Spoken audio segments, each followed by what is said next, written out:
So, with each of my books, they've all started with that overarching issue. So, we have eugenics and forced sterilization in the first one, maternity homes in the second, and now hysteria for the mad wife. And so, each of the story ideas has started with me falling down a rabbit hole of research and just trying to make sense of this historical aspect within our society. And as I read these articles or watch these videos or read books or, whatever the process is, wherever the rabbit hole leads me, then a character starts talking to me. And the writing of Lulu Mayfield in The Mad Wife was so much more intense than I ever could have predicted, more so than with my first two main characters, who, again, I felt very much as if I was in their world, seeing through their eyes. And Lulu's story is not my first person perspective either. Leah in The Last Carolina Girl is also first person POV. But with Lulu, it truly felt as if there were moments that I was seeing through her eyes, as if a movie was playing out for me, and I was transcribing her experience onto the page. Now, not every scene of the book was that way. There were times I needed to pull the story out of Lulu, but there are specific chapters and scenes within that book that truly just came out of me full and complete and needed very minor editing in the end, because I got so far into her mindset and her as a character that it really is it's almost as if she is still a real person just living in maybe an alternate universe that I was able to tap into. And I still, even with, being on book tour and doing media interviews and everything, I still feel as if that portal continues to open and as if Lulu is still right there with me. It's a very odd experience. So Bitsy is very pivotal to the story. Bitsy is the neighbor that moves in across the street from Lulu. So Lulu should be living that perfect post-war all-American dream life in suburban America. But after the birth of her second child, she's just discontent. And she is also watching the house across the street that's for sale. And for Lulu, this house represents she escapes to this house in her imagination as a potential home that she could have created for herself. Because the home that she's in is one that was chosen by her husband in a variety of ways. He chose the neighborhood, he chose the specific lot and location, and simply told her that's where they were going. And Lulu has longed for the farm of her childhood. So she looks at that empty house across the street. She misses her friend who used to live there, and she imagines what that house could look like if she was the one to decorate it for herself and to move in and make it a home. And when the family moves in across the street, then Lulu becomes very fixated on this Bitsy Betzer and her husband and their daughter, because this Bitsy just seems a little off in Lulu's opinion. Nobody else seems to think that to the same degree that Lulu does, but Bitsy always has this smile on her face. And Lulu she doesn't trust it. She believes that something dark is lurking beneath it, and she's bound and determined to try to figure out what secret it is that Bitsy and or her husband is really hiding from the rest of the neighborhood as they put on this air of perfection instead. My first draft is messy, rough, typically very short. I write very efficiently is the way I like to say it, but my first drafts always come in around 50,000 words, and then I have to expand from there. But I also talk about how my writing process is one of layering. It is, at first, I'm just trying to understand the main character and what her story is, and then I keep layering deeper, deeper, deeper. And I got to the point that one draft had to be Bitsy's draft, because I'd focused so much on Lulu that now it was time to make sure that Bitsy herself was also developed as a character on the page. So with this one, I had mentioned how I create a playlist of the era that puts me into that mindset as I write. With this one, it changed. I did create that playlist, and I started writing to that playlist again, because I'm like, if I am at a dinner party hosted by Lulu, what is she going to be playing? What is the music filling the air and the atmosphere? But I talk about how there are ghosts that kind of went into the making of this story, which is not a ghost story at all, but it felt as though there were certain ghosts that were whispering to me as I was writing this. And one of them is a modern day ghost who is Billie Eilish, because the Barbie movie was about to release, and What Was I Made For was playing everywhere. And that song just completely, it just acted as an anthem for the book and the main character. And so not only was I listening to that song, I was listening to Billie Eilish's entire catalog, on repeat. And that really, because it is the melancholy of Billy's songs, and it is the whisper of her voice and the control within her voice too, that really just spoke so much to the theme of this book. And so that helped put me in the mental space. I also used, speaking of mental space, because this book does explore things such as grief and mental health. And there were two videos on YouTube. Again, I used YouTube a lot with the writing of this book. It was a very odd experience. There were two videos that I turned to when I needed to write grief-heavy scenes. And they both involve Stephen Colbert. He did an interview with Andrew Garfield, where Andrew's mother had passed away, and they were talking about the grief. And it's such this beautiful moment. And then there's a conversation between Stephen Colbert and Anderson Cooper, where again, they are talking about grief of losing their parents and things like that. And I would queue up those videos when I needed to go deep into those scenes. And I'm sitting at my desk just crying after watching this video for like the, 20th time or whatever, but because I needed to be in that mental space. So sometimes the inspiration that I needed wasn't period specific as far as a 1950s Jello salad sitting on a dining room table, but it was really that emotion that I needed to tap into. I accidentally, again, thanks to YouTube, came across the history of hysteria and the blanket diagnosis of hysteria, which is what started me on the process of writing The Mad Wife. And it was a video from the 1960s of a woman sitting in her psychiatrist's office. And, again, this is before HIPAA laws, right? So these sorts of videos could not be on YouTube. Present day videos of this could not be available in this way. But this is just this woman. It's a black and white video, kind of grainy. She's dressed like Laura Petrie from the Dick Van Dyke Show. She's got her legs crossed, a cigarette in her hand.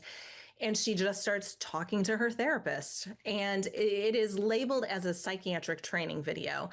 But this woman, she says, that she doesn't like it when it's quiet. So she's going to keep talking. She talks about some serious childhood trauma that she endured.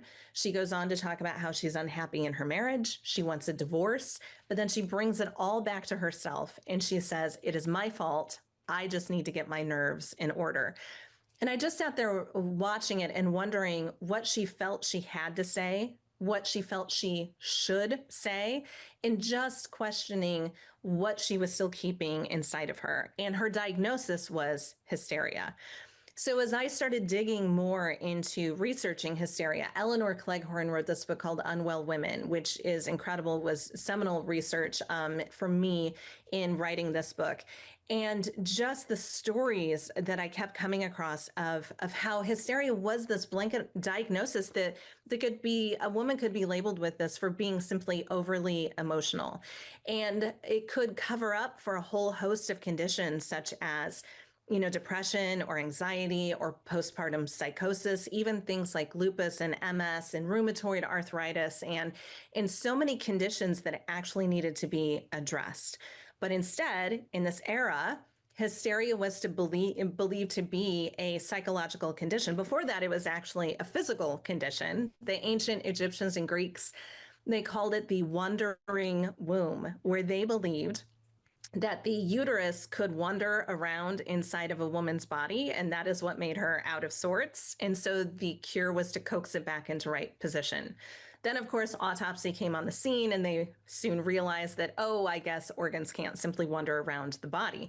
But the thing is that, women for centuries, and even still, will experience pain that cannot be easily diagnosed. And a lot of times it's just written off as, well, it must all just be in her head. And so the 1950s was just an interesting intersection of interventions around this. So this was the introduction of the first mild tranquilizer, Miltown, that was so commonplace that you would open up, Ladies' Home Journal, and there's an advertisement in there. Then it could go so far as electroshock therapy or even lobotomy. And as I fell down the rabbit hole of research with lobotomy, I was so continually shocked by how sort of commonplace and complacent people were about this procedure that was life altering for these people who endured it. I mean, it had, first of all, the failure rate was way too high. There were a lot of people who died from the procedure. It's estimated there were 40 to 50,000 who were lobotomized. That's on record within the United States. Most of them were women. But even if they survived the operation, there were many who were left incapacitated, unable to speak, but really all of them were emotionally stifled afterwards because a lobotomy severs the prefrontal cortex. And that means that you really can't feel emotion. So even if it was a quote unquote good outcome, families would report that personalities changed afterwards because, when the brain is not able to fully communicate with itself, it is life altering for these people. And perhaps the most disturbing part of the research was when I came across Dr. Walter Freeman, who is the doctor who changed the way lobotomy was performed. Previously, it had gone through the temple, drilling a hole to then sever the prefrontal cortex. But Dr. Freeman figured out a different way that was more efficient, where he took an ice pick-like tool and went through the eye socket to then sever that cortex. And I won't get more graphic, but it does get worse in the fact that for 2 weeks, he drove around Virginia in a state-sponsored initiative. And over 2 weeks' time, he performed 228 lobotomies out of his van that he called the lobotomobile. That is just how flippant this sort of procedure was treated in that time period. And again, when somebody can be labeled overly emotional and then they are subjected to a lobotomy because of that, that was really what ignited this fire to tell this story. My husband always knows when I'm onto a new idea because I start talking about it a lot. A lot of times I get very angry about it. And the more that I was reading about just all of this, whether it was the electroshock therapy or the lobotomy and this 228 lobotomies performed within 2 weeks' time out of a van, it was too much. And I needed to just spend time exploring again, what was it like to be just a typical woman in that time period, to not be fully heard and seen, but to have the threat of something like that kind of looming over you. Yeah, so Lulu, she collects S&H green stamps, and it was a customer loyalty program that existed in that time period when you would make a purchase at the drugstore or the grocery store, and they would give you these stamps. You'd put them into a little booklet, and then you could cash them in for different, things. I have a catalog sitting on my desk back here that I ordered off eBay from, I think it was 1953, I think is when it's from. And so I would flip through that and look at what some of these items are, lamps or shaving sets or umbrella stands or baby strollers or, just this whole host of household items that she could redeem these stamps for. And to me, that specific hobby of sorts was essential because it was a way that Lulu could be active without needing her husband to give her an allowance or something like that, right? Like she was the one who did. She could determine which stores she went to, what products she bought that would then give her these stamps. And then she could use these stamps to buy Christmas presents or buy something for the house or buy something for herself. One thing that she wants within the book is a camera. She wants a new camera.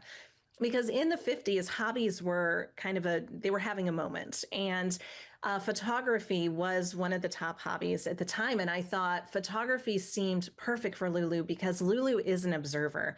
She is sort of, she kind of a lot of times puts herself on the margins of a room, right? And she is standing back and she is watching and she is observing. And photography was just that perfect symbolism to represent that. And so, as Lulu collects these stamps, she's not only fulfilling that hobby of the stamp collecting, but she's also working toward that desire to get a better camera to be able to extend that hobby even more.